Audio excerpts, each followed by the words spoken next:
রাজুকে প্লট জালিয়াতির অভিযোগে সাবেক প্রধানমন্ত্রী শেখ হাসিনা ও তার বোন শেখ রেহানার বিরুদ্ধে করা মামলার রায় আগামী 1 ডিসেম্বর। এই বিষয়ে জানাচ্ছিলাম। এই বিষয়ে আরো একটু জানাতে আমাদের সাথে যুক্ত হচ্ছেন সহকর্মী মাইনুল মারুফ। মারুফ, আদালত আর কি বললেন এই বিষয়ে আমাদের আরেকটু বিস্তারিত জানাবেন। আজ কিছুক্ষণ আগেই কিন্তু শেখ হাসিনার বিরুদ্ধে শেখ হাসিনা সহ শেখ রেহানা এবং অন্যান্য যে আসামি রয়েছেন মোট 17 জন আসামি, এই মামলার কিন্তু রায়ের তারিখ ঘোষণা করা হয়েছে। এবং এর আগে কিন্তু শেখ হাসিনার পরিবারের প্লট দুর্নীতি যে মামলাটি, সেই মামলারও তারিখ ঘোষণা করা হয়েছিল। আর দুদিন আগে সেই মামলা কিন্তু 27 নভেম্বর তারিখ ঘোষণা করা হয়েছিল। এবং আজকে শেখ রেহানার পরিবারের প্লট দুর্নীতির যে মামলাটি, এই মামলায় শেখ হাসিনা আসামি হিসেবে আছেন। এই মামলায় কিন্তু 1 ডিসেম্বর রায়ের জন্য দিন ঘোষণা করা হয়েছে। এবং এখন কিন্তু আমার সাথে এই যে মামলাটি হয়েছে, এই মামলায় দুদকের আইনজীবীরা রয়েছেন। আমি তাদের সাথে সরাসরি এই মামলার বিষয়ে কথা বলবো। যেমনটা বলছিলাম যে আমরা দেখেছি 6টি মামলা হয়েছে, ইতিমধ্যে 4টি মামলার কিন্তু রায়ের দিন নির্ধারণ করেছে। আসলে অভিযোগগুলো কি এবং আপনারা কি আশা করছেন? অভিযোগগুলো তো হচ্ছে রাজুকের পূর্বাচল নতুন শহর প্রকল্পের তারা অবৈধভাবে প্লট গ্রহণ করায় তাদের বিরুদ্ধে দুর্নীতির এই মামলা করা হয়েছে 6টি।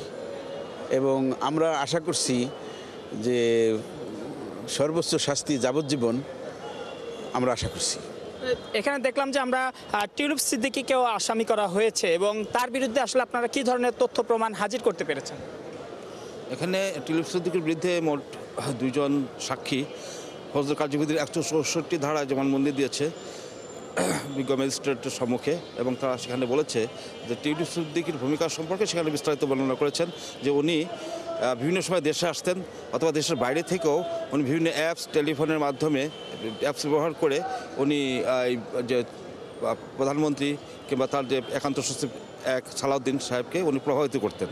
তাতে উনি এই মামলার একজন আসামি এবং ওনার বিরুদ্ধেও এই সকল ধারা প্রযোজ্য, যেহেতু ওনার প্রত্যক্ষ প্রভাবে এবং প্রত্যক্ষ প্ররোচনায় এই প্লট বরাদ্দ দেওয়া হয়েছে। জানো, তাহলে কি প্ররোচনা দিয়েছেন? এই অভিযোগে কি শাস্তি কি একই রকম যাবজ্জীবনের শাস্তি?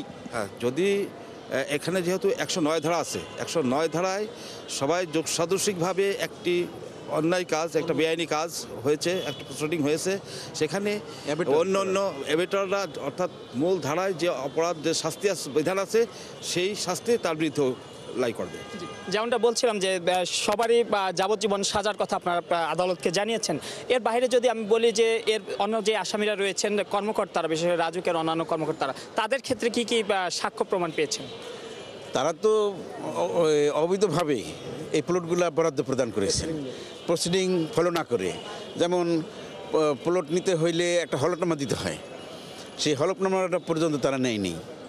কারণ শেখ হাসিনা পরিবার এবং শেখ রেহানার পরিবারের সকলেরই কম বেশি ঢাকা শহর এবং তার আশেপাশে প্লট আছে।